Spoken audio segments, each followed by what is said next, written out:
Hello everyone. In today's lecture, we are going to discuss about the parallel and perpendicular axis theorem, right? So these two theorems states that if you wish to find out the moment of inertia of any body about any axis, then you can use these two theorems in order to find out. But before that, let me go into detail, that is one by one. First, we'll see parallel axis theorem. So parallel axis theorem states that parallel axis theorem states that if you wish to find out moment of inertia about any axis, okay, then suppose this is any body, okay, and this is the center of the body, suppose C, okay, and we know moment of inertia about the center of the body, or you can say center or the axis passing through center, isn't it, or the axis passing through center. Suppose the moment of inertia of the body about an axis passing through the center is IC, okay, which we know it, but we wish to find out about any other axis,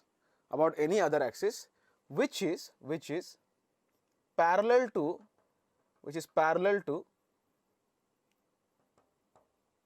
the central axis or the axis passing through the center, suppose, okay.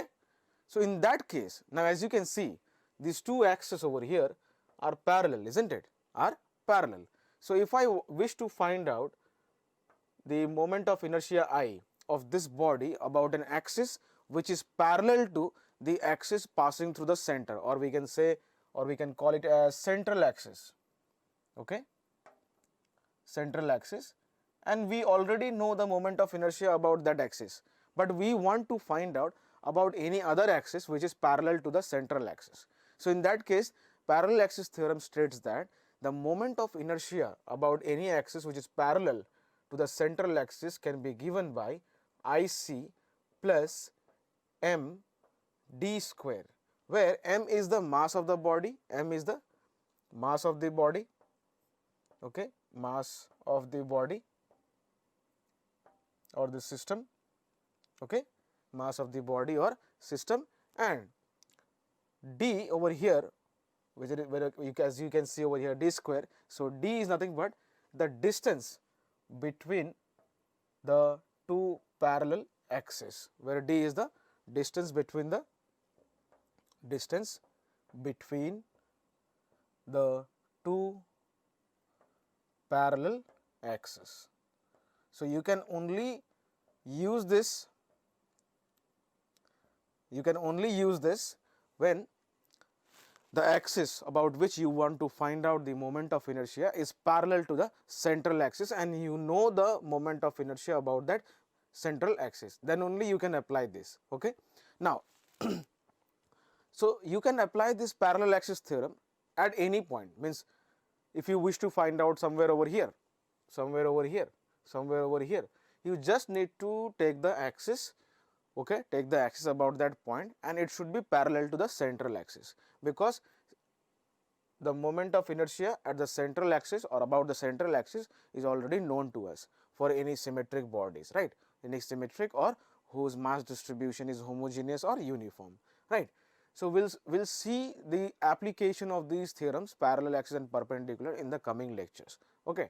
Now as of now, you just remember this, that parallel axis theorem states that the moment of inertia about any axis which is parallel to the central axis is given by IC plus md square, where IC is nothing but moment of inertia about the central axis of the body, and m is the mass of the body or the system, and d is the distance between the two parallel axes. I hope you remember that, right.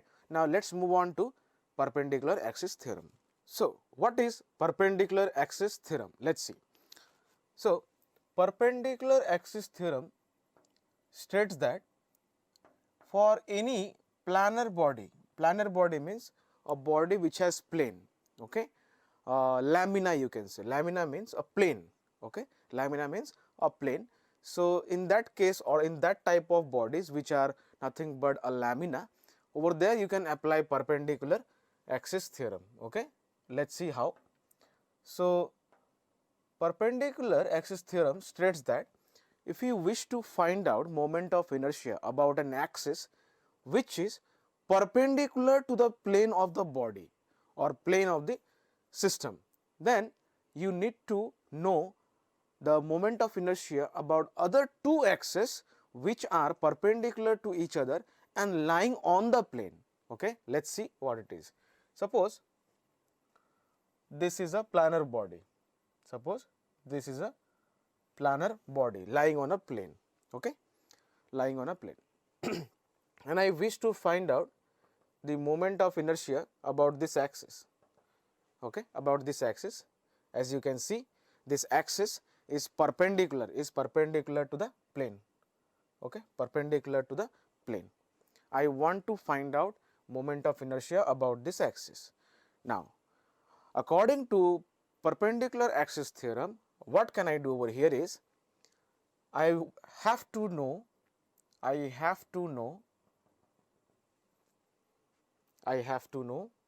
moment of inertia about other two axes which are perpendicular to each other and lying on the plane or the lamina of the body. Okay, let's see how.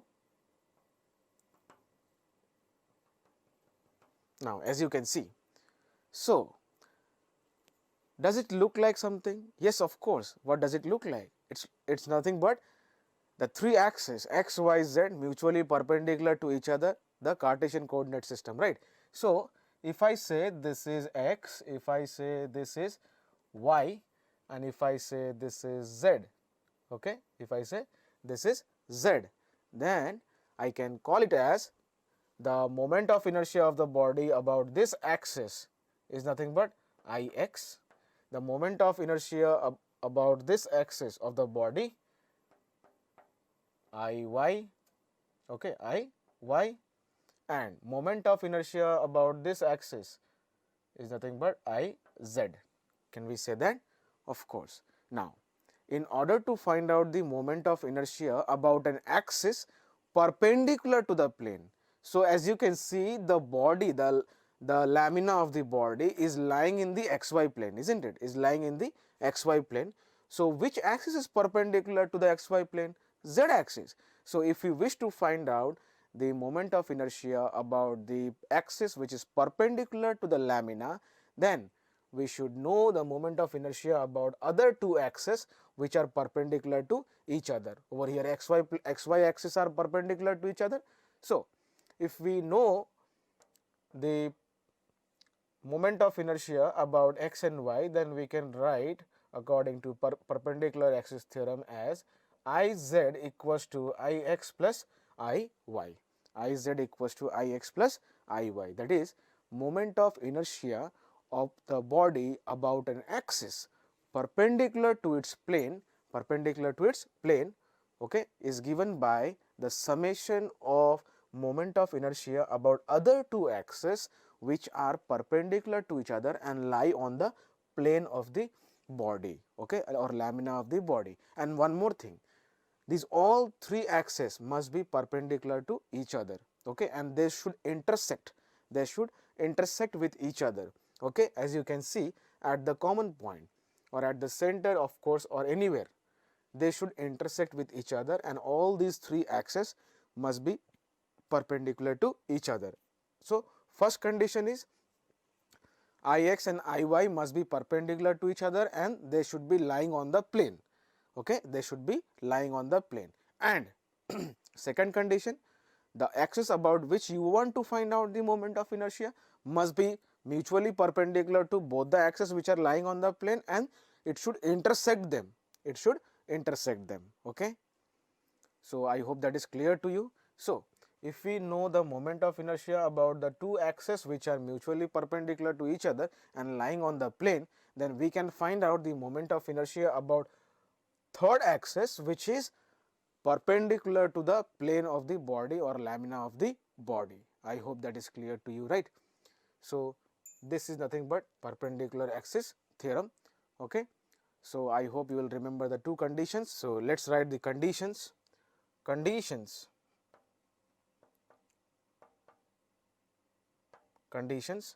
First one, that is the axis about which you already know the moment of inertia, that is x and y. X and y must lie on the plane or lamina. Lamina is nothing but plane, okay? Lamina of the body, lamina of the body, and okay, and they must be perpendicular to each other. The two axes x and y, okay, must be perpendicular to each other. Okay, they must be perpendicular to each other. And the second condition is that the third axis about which you wish to find out the moment of inertia, that is of course perpendicular to the plane, it must be mutually perpendicular to x and y, okay, and it should intersect them, okay. The third axis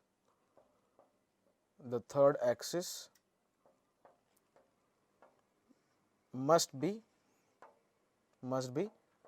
perpendicular